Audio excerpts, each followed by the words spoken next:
record, and away we go. Great. Welcome, everyone. Today is Thursday, April the 23rd, and it is the second day of our 2020 Online Food Travel Summit. My name is Eric Wolf, and I'm the Executive Director of the World Food Travel Association. And kicking off today's summit is a really fantastic subject, and it's one that I hadn't really thought of before. And I know Karolina, she's the head of the Poland Culinary Tourism Association, and she's also a university professor. And I know her because I spoke for her university a couple of years ago when I was in Warsaw, and we've stayed in touch ever since. And then we were looking at different subjects for this year's summit, and Karolina said, well, have you ever done anything about food travel and children? And I said, we haven't, but I think that's a really interesting subject. And it's one that, maybe you don't necessarily think about, but it's still very relevant because a lot of people do travel with their kids. So Karolina, welcome.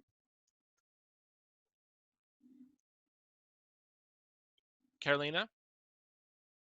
Yes, yeah, I Yeah. couldn't hear you for a moment, but now it's okay. Okay, fantastic. Anyway, I am going to mute myself and let you go ahead and take it away. Thank you. Okay. Okay, so good afternoon, everybody. Thank you, Eric, for this nice introduction.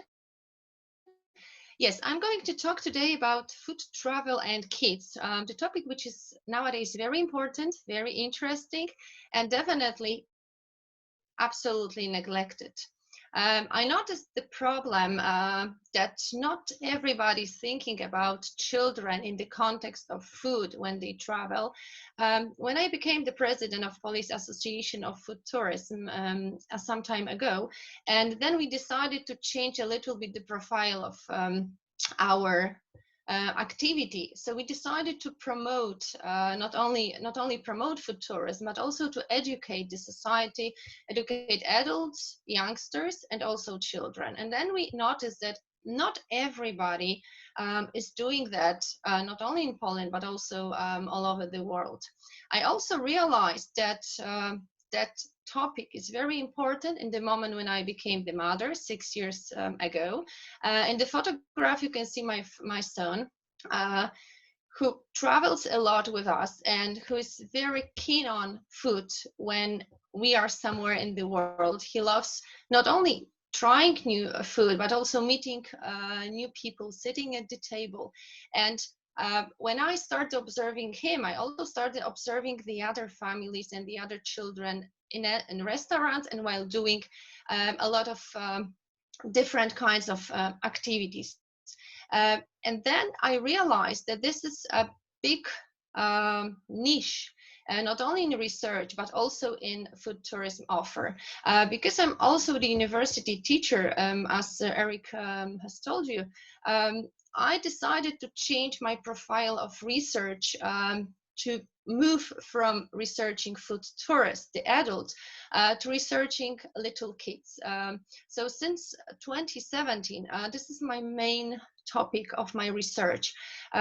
Before I started researching, I began a kind of program for the kindergartens who I know, and I started meeting with children, telling them about food, asking them about this, what is interesting for them at home and also when they travel.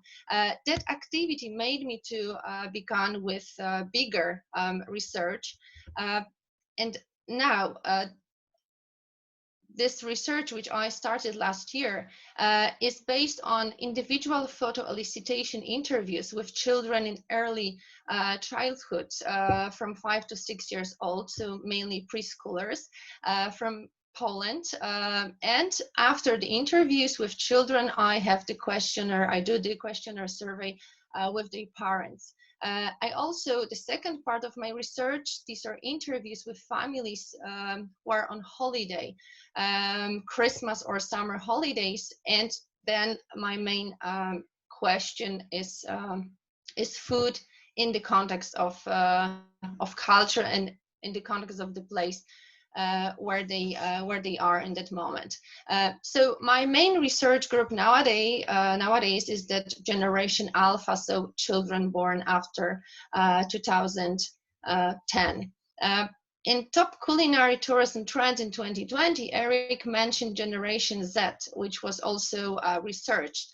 And it said that the research showed that they are new super foodies, and that their parents, the millennials, who are now in the age over 20 and over 30, they are obsessed with food. And when two millennials have a baby, of course, they pass down their values to their child. If you're more interested in the Generation Z, especially those older representatives of the generation, you may find it in the Food Travel Monitor, which was published by World Food Travel Association this year. So I'm not going to talk about it. So I will move to kids and to this, what I think is important in the topic. The motto of my today presentation will be that children being raised today actually have the propensity to become super foodies. I will try to answer and to tell you how you, tour operators, travel agents, owners of food attractions, restaurateurs, should plan to serve this new generation while still catering to the needs of and interests of their parents. And this is something I think the most difficult. It's much easier to take care of the group of school children coming to you, but it's more difficult when you have family with different needs, with different motivations, different dreams. Children want absolutely something different than their parents, but of course they are the family, so we have to find something what is good for all of them. I'm going to talk about some factors which you need to consider when packaging culinary tourism products for that multi-generational food-loving family travel. I will tell quite many different aspects in this topic, and in the end of my presentation I will indicate the 5 main factors which in my opinion are the crucial ones. A little bit about this, what we know about children, how we know. Until now, all the research in the context of family travel or children travel went from the surveys made by researchers with the parents. For quite a long time, nobody actually was asking the children. So now there is the trend that we explore childhood experiences based on their voices rather than adults and experts' assumptions. So now not only sociology with the statistical methods, but mainly anthropology has the voice. Anthropology of tourism, childhood, and food. This is what I join when I do research with children. There's not too much research. If you want to find some data, it's gonna be quite difficult because till now, not too many researchers decide to ask children about this, what they think, because there is demand for special expertise, special methods, a lot of permissions needed, lack of literature, difficulties with creating research goals, because it's not easy to talk with little kids about motivation or authenticity. Actually, it's not absolutely possible.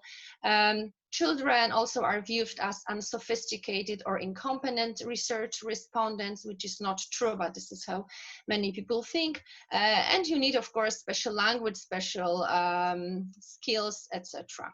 Nonetheless, some of us try to do this, and quite good results it brings.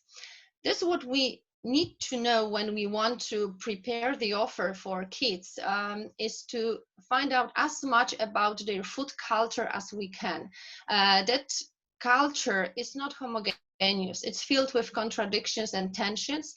It's created an opposition to the hegemonic adult world and dominating norms children created themselves. But at the same time, their food culture incorporates the culture of adults and is influence of different groups of adults, parents, teachers, marketers. So it's a huge system, or his system of many aspects which gather, and then we can find out something what children really would like to get.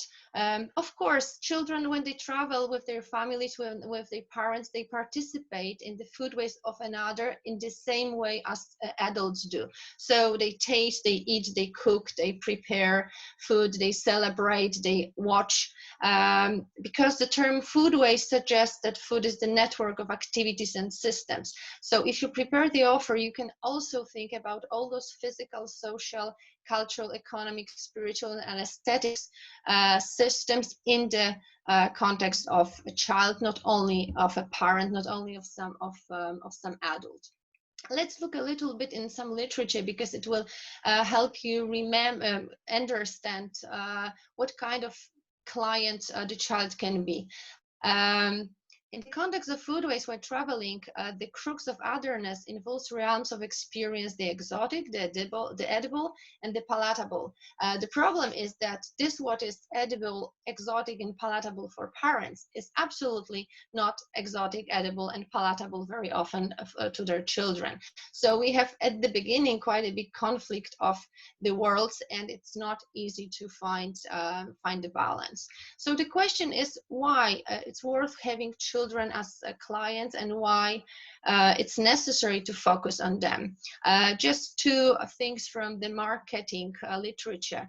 Stanleys said that the more business operators can engage children in the food chain, the more secure is their future. Children are a key group that influences all consumer activity. Also, James McNeill said that kids represent more market potential than any other demographic segments. These are things which we definitely will not argue with.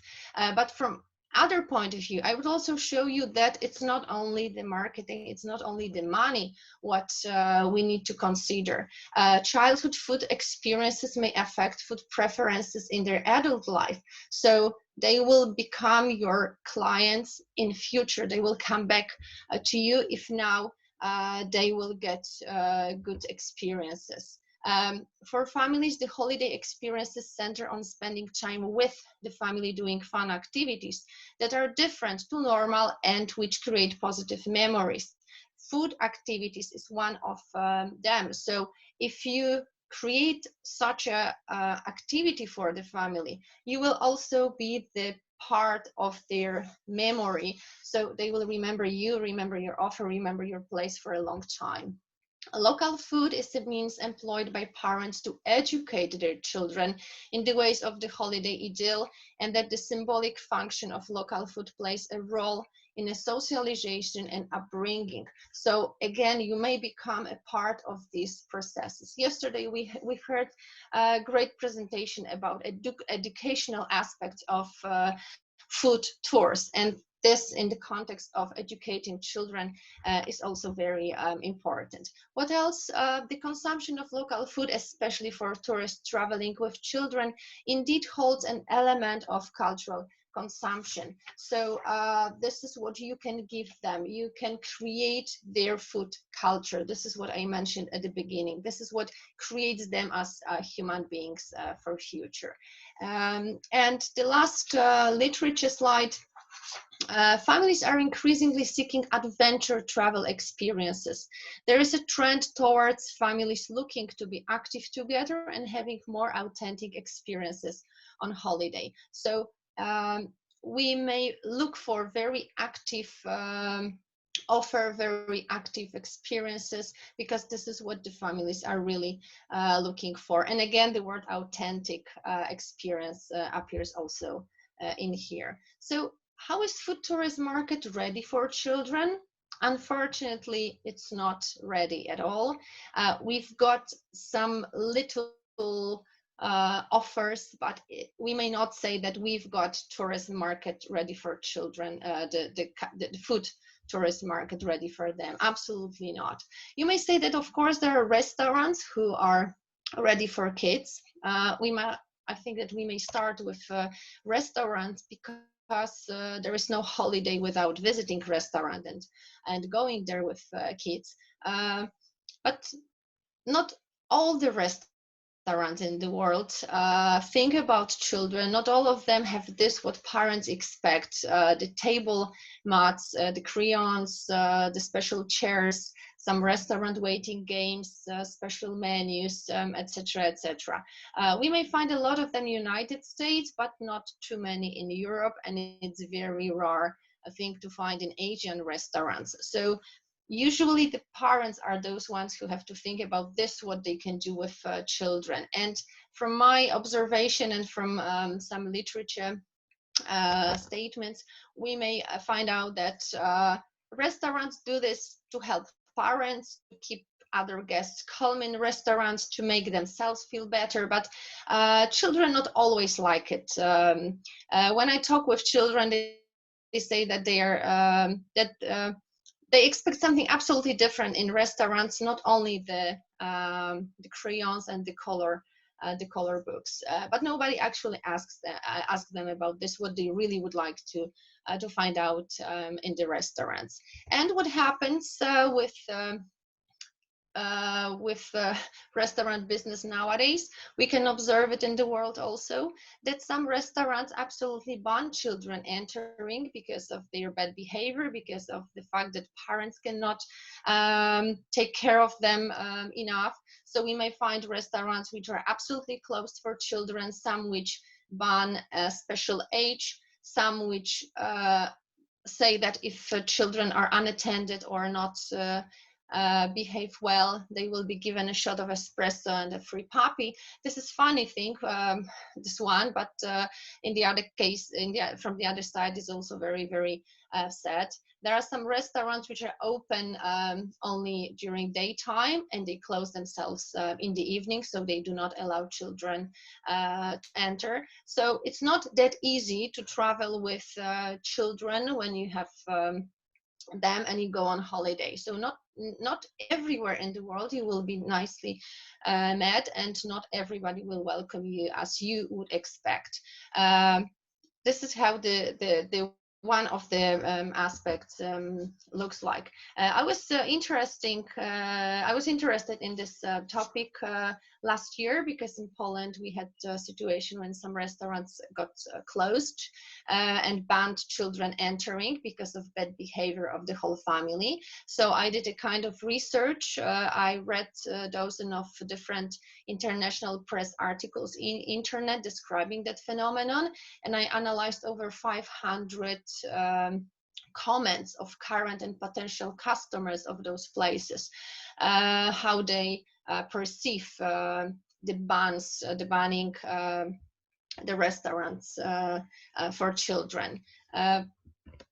Also, before I show you the results of this research, I want you to see that and notice that also press articles suggest some way of thinking on this topic.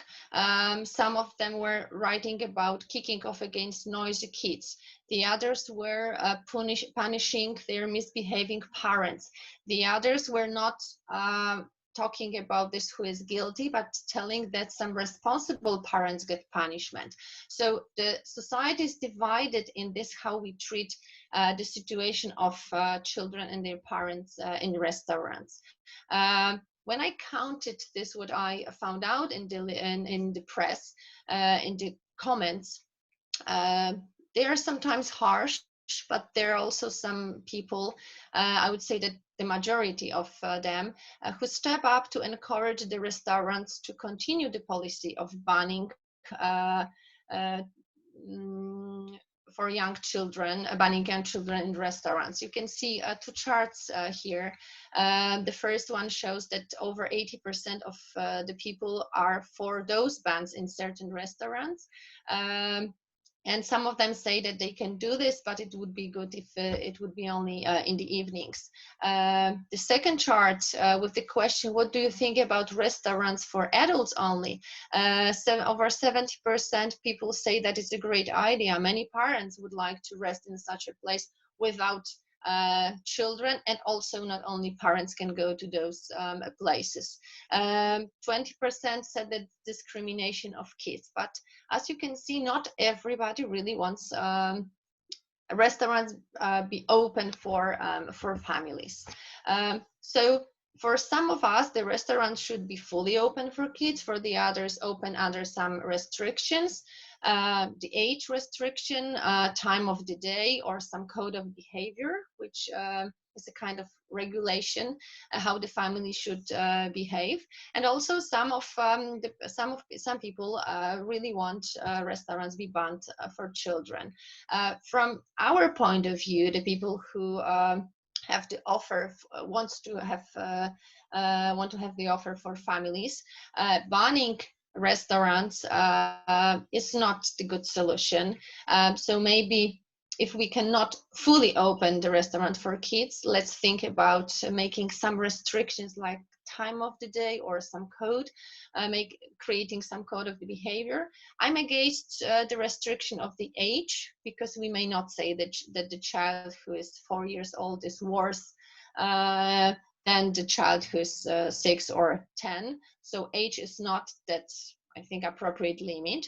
And instead of banning children in restaurants at all, maybe it's good to offer some kind of award as the restaurant, which you can see you can down the slide, you can see the photograph of the family, happy family, and their bill from the one of the Canadian restaurants.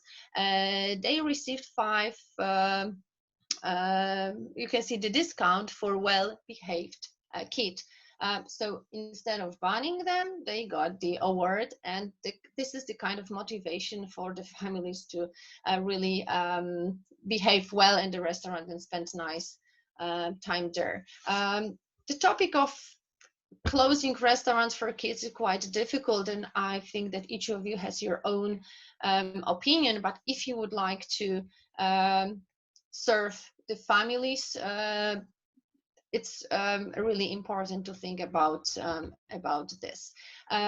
What about the other activities? Is food tourism market ready for that or prepare? Not much. It's prepared for school groups in some places and in some way, but there is not good offer for the foodie family. Here in the photographs, I'm showing you a lot of different activities which exist in food tourism, and very rarely we talk about them in the context of kids. As you can see in the photograph, children participate and can participate absolutely in each of those activities. They can buy food souvenirs. They can spend holidays in agritourism, where they can take food straight from the trees. They can do cooking, and they can participate in cooking classes. They can also visit factories, manufactories where food is produced. Food markets are not only open for adults, they are also something what can be interesting for children, to go with them and to show them, to present what they can eat if they are somewhere in the world. Meeting with people who produce food, who make cheese, honey, whatever, can be also very experiencing for them.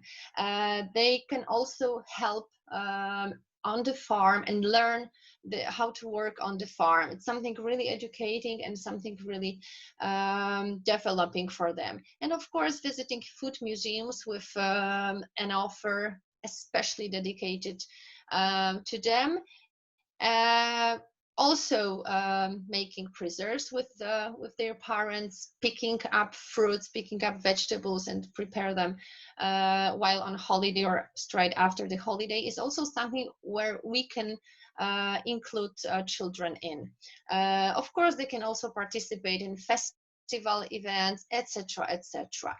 In my research, I'm talking about this quite a lot with children, and this is what I found out. Children are very keen on all kinds of food activities which we can offer to them. This what you have seen in the photographs before, I mentioned here. I'm showing those photographs of different kind of activities to children, and I'm asking them, what would you like to do on your holiday? And have you ever been doing this while on a holiday? Unfortunately, they mention only one, two, sometimes three activities, but never more. Mostly it's visiting food museum or restaurant visit, but nothing more. But when I ask them, what would you like to do on your holiday? As you can see down on the slide, they mentioned usually about 10 of 12 activities. So everything seems to be interesting for them. They see other children on the photographs doing that, and they say, okay, I really would like to do this. It's really funny. It's really nice. I would like to try it on. The only two things which they do not mention too much is participating in food festival or events. They don't like it too much. And they are a little afraid of meeting with food makers.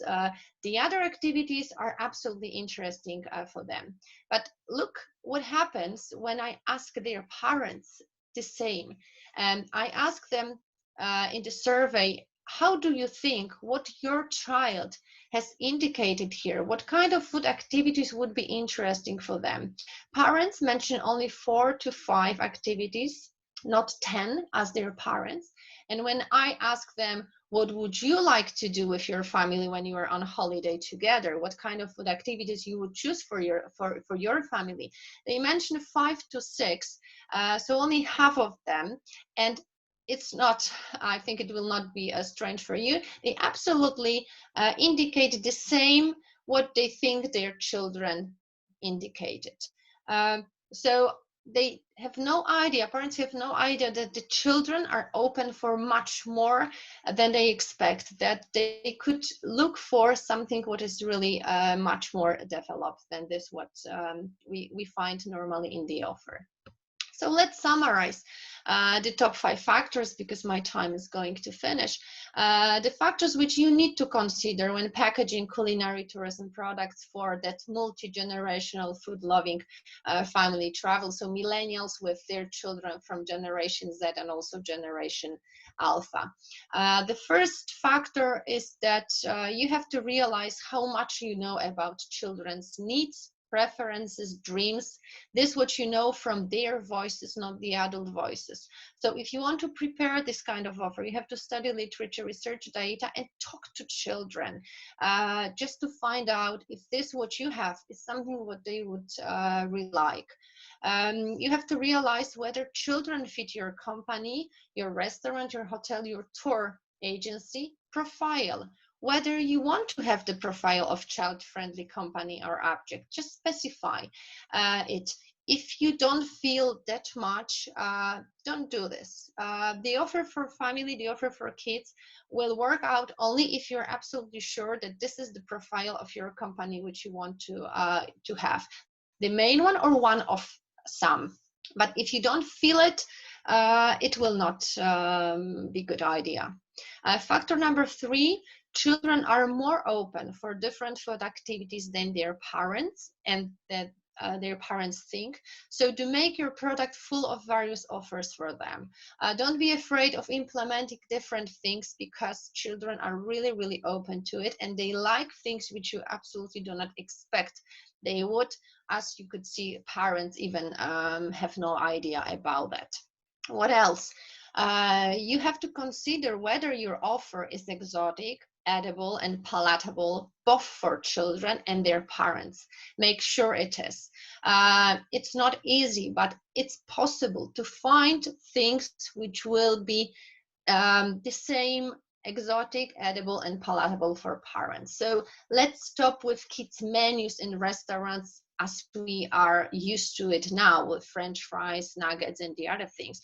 Let's try to find the menu which will be good for both parents and children, because it's a way to make them integrated and experiencing the same when they are on holiday and they try some food.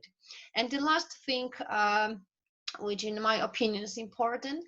Remember that children are active social agents whose needs and desires should be catered to, regardless of whether they have paid for the service or experience they consume or not. We have to, and you have to change your way of thinking and parents' way of thinking, because very often the offer is ready for parents because they pay, because they will come back if the offer is good. But we neglect children because they didn't pay for this. It's not the good way of leading.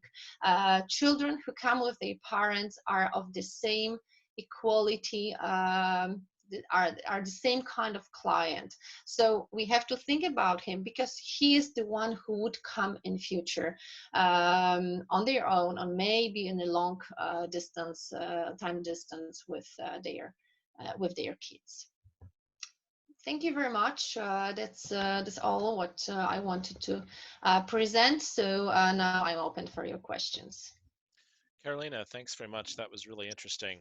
And I think two things in your presentation really stood out for me. One was the fact that education and interactivity are important, especially when looking at food tours, that the kids need something to entertain them, to keep them interested.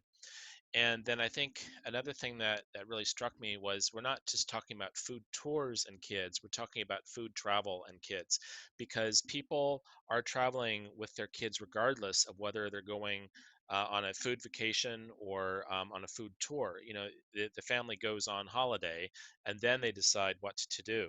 So it may be something that a lot of people, a lot of tour operators or destination marketers may not have really thought about yet, is this conundrum: what do you do when food lovers are traveling with children?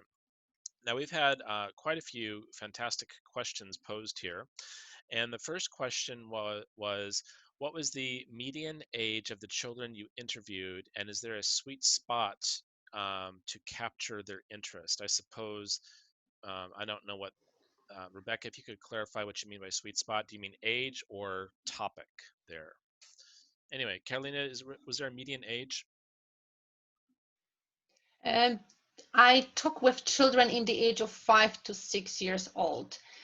So these are children of the last part, these are the last groups of kindergarten in Poland. So this is the year before going to school. They are this is the age where they can communicate a lot, when they have a lot of ideas to tell you. They remember quite much, so they're very good group to interview. Okay. And was there a particular topic that captures the interests of the kids? Um, in my research, I divide it in 3 parts. So I meet with each child 3 times, and each interview takes about 20-25 minutes, because this is the maximum they can concentrate. So we began at, at first, we talked generally about food, about this, what they like, what their favorite food is. You could see some photographs, some paintings of their favorite foods on my slides. Then I talk about some family habits, if they cook at home, what they do together, if food is important, etc., etc. And then on the next interviews, we come to their experiences, to this what they have already done, what they have noticed. I am also asking them about things which I presented on my presentations before, if they remember something. And the last part is going to talk about what they would like to do on holiday, about their preferences. So I go step by step from habits to dreams and to preferences. Okay, very good.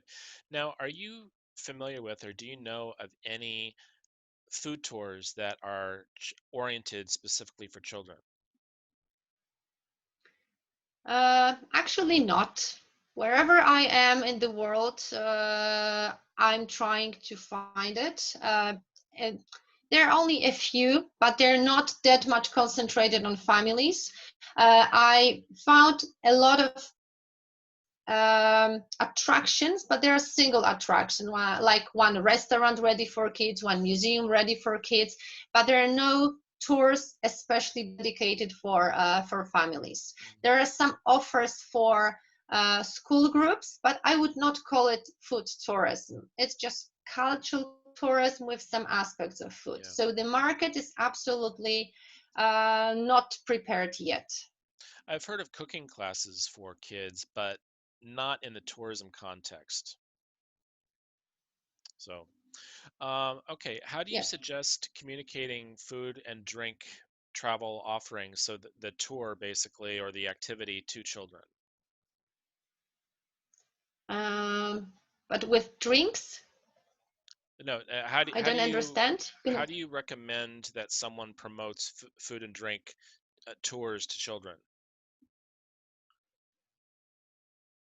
Um, how do I think I'm sorry, I don't understand the question, the point of the question. Yeah, I mean, I guess the person is asking if it's a marketing question basically. So how would you communicate what the tour is about to kids? And I don't know. I mean, do you have an answer to that? Hmm. I don't know how to answer. Maybe the person who is asking the question could write it to me, so then I will catch the point. Okay. All right. Um, We'll ask them to follow up separately. Now, you had mentioned that kids do not expect coloring books and crayons at a regular restaurant visit. What do you think they're expecting? um, I, because they do a lot of coloring in kindergartens, they do this at home. So when they go to the restaurants, um, and if they go quite often to restaurants with their parents, they see this as something what they have to do, and they really, most of them are really bored with this. Also because the color books, not all of them are interesting. These are only some single pages printed somewhere from internet. They do not catch the topic of the food. Um, and very often the crayons, the pencils are broken. There are only few of them, and uh, I observe the kids that they really look at this as something. Oh my God, I have to do this. It's terrible. So I see that restaurants just have it because it's necessary, but they do not care if it's of good quality or if it's really interesting for children. I noticed only a few times the table mats, with the name of restaurant, with some the topic of the picture, which was concerning the food, especially the local food, some local dishes. So the moment when children paint it, they also educate, they talk with parents, they do something interesting. But if it's just the photograph of a, I don't know, puppy from printed from internet, it makes children disappointed. Interesting, and especially to look at it from an adult perspective now, when we think we know what kids want, and we're assuming for them basically, and you find that that's not, we can't do that. Do you see any need to change or customize food tours after the pandemic, for kids traveling with their parents? Any specific changes that you would expect after this current situation we're in? Uh, this is the question which we all ask now about tourism in general. How it's going to look like? A lot of people are afraid of traveling at all, and taking children on the tour will be also something what they will slowly implement. But I think that this is a big chance for food tourism based on really healthy food, local food from producers who we know, from the farmers who we know, good quality food restaurants. These are the places which will be visited by parents with kids, because parents will look for something what is healthy, what is safe. Um, I think that the food tourism market, also family tourism, will start after, I think after a few months, maybe next year. I think we'll come back with the same amount as it's now, but parents will more concentrate on this, what is safe in that food aspect. Sure. Now we have an interesting question here that talks about parents imposing their own needs and interests on kids. How do we get parents not to impose those needs and interests on children and let children speak for themselves? Um, I couldn't hear the question. Could you repeat it again, please? Yeah, sure. The question has to do with parents imposing or stating their needs and interests for the children instead of letting the children make their own decision.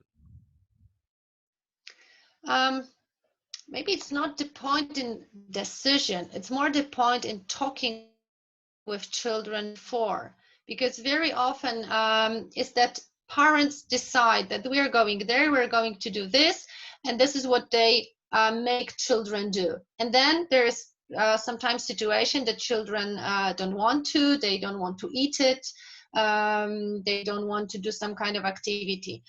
So it's necessary to talk with children before, to ask them if that kind of thing would be interesting for them, or if we think it would be, try to convince them, try to give them the positive aspects of Mhm. this what's going to happen, and definitely to prepare children for this what's going to happen. So this is what I'm doing with my kid, and this is what I'm doing with his kindergarten group when I'm offering them some tours, because this is what I do in cooperation with the kindergarten, that I'm taking them, for example, to the museum of croissant, the one which you know. But before I go with them there, I do some kind of introduction in the kindergarten. I'm telling them about the place where we are going to go. I'm telling them a little bit of this, what they are going to experience. Then they do this, and when we come back, I talk with them about, I'm sorry, about this, what they saw, about this, what they were doing. Then we do some kind of painting or some kind of poster, and I'm also telling them how they should express this what they did to their parents. So it's a kind of complex activity, which like the pre-tour, on-tour, and past-tour with parents and children. This is the cooperation which they have to do. And then when children are satisfied, also the parents are satisfied. It definitely works. We have an interesting comment here about including photos of children doing the activities might be a way to communicate to children about the things that they can do. The kids can see the pictures of other kids enjoying things, and then they get the idea that they can, make something in the kitchen or go to the farm or something like that. I guess that makes good sense. Would you agree? Uh, Definitely yes, because this is what I observe when I'm showing this during the research. Children say, wow, it's interesting. I would like to do this. I've never done it. It's nice. So if also parents could do this, or the teacher could do this before, it makes some kind of positive attitude to this what's going to happen. Children see the other children doing this before, so they say, okay, why not? I can also do this. And it works because I taste it, I Nice. check it. Well, before we wrap up, I think that just the last comment I want to make is that we should all remember that the children are the customers of the future, the consumers of the future. And a lot of time, it's no secret that a lot of times big multinational corporations will target college kids because they see them as emerging consumers with money to spend, and they want to capture their interest and allegiance as they're starting to make their consumer purchase decisions. And I think that when families start involving children in more food and beverage activities, whether they're just for fun or whether they're educational, I think that helps to make the children more aware of food. So whether the children grow up with more of a focus on sustainability or just an appreciation of good food or an appreciation of local food or local cultures, local culinary cultures, something to think about. But anyway, we need to wrap up. But Karolina, thank you. That was really interesting. Lots of great comments in the window. Thank you everyone for sharing that. Uh, in 15 minutes, we're going to be hearing from Cherie Mitchell in Portugal, and she'll be talking to us about the top 5 things you need to know when designing a gourmet tour. All right. Well, thank you, everyone. And we will see you in a different Zoom room in 15 minutes. Thanks very much. Thanks, Karolina. Bye bye.